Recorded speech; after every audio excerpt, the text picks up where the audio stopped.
Quand l'homme est heureux, il met en œuvre des mécanismes qui vont altérer sa joie. Alors même qu'il aurait souhaité la conserver. Si la joie vient d'une action que l'homme a été capable d'identifier, il aura naturellement tendance à répéter l'action afin de raviver la joie, mais ce qui se passe c'est un affaiblissement progressif mais certain de la joie. Parce que la répétition de l'action n'est pas un renouvellement de l'intégralité des paramètres qui constituaient l'action et son cadre, cette répétition est une manière de générer de la fatigue ou une quelconque forme d'altération dans les éléments, propres à l'homme, qui ont réagi en créant de la joie la première fois. C'est pourquoi une taquinerie qui est drôle une première fois, devient lourde dès la deuxième fois. Et c'est encore le même phénomène qui fait qu'une excellente blague paraît moins drôle quand elle est racontée une nouvelle fois à sa propre suite.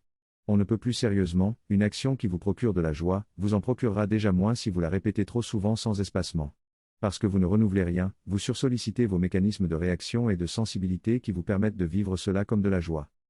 En termes d'énergie psychologique, la joie est l'énergie psychologique que vous produisez quand vous rencontrez une chose qui se situe un peu hors de votre spectre de sensibilité immédiate, mais dans le versant supérieur de ce spectre. C'est la chute inattendue d'une blague, inattendue mais logique et belle après une courte réflexion, c'est la structure habilement micro-déphasée d'une chanson qui vous donne envie de danser ou de dandiner, c'est la saveur particulière de la rencontre avec une personne sympathique que vous n'avez pas vue depuis longtemps.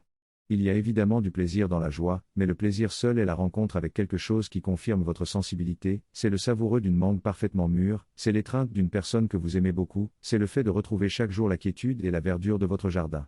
Dans la joie, il y a souvent une dimension d'inespérance qui rend la rencontre encore plus marquante, c'est la victoire dans un tournoi sportif que vous n'étiez pas certain de pouvoir remporter, c'est la réussite à un examen dans lequel vous n'étiez pas nécessairement dans une confiance totale et inébranlable, c'est le bon accueil en termes de vente de votre livre ou de votre album.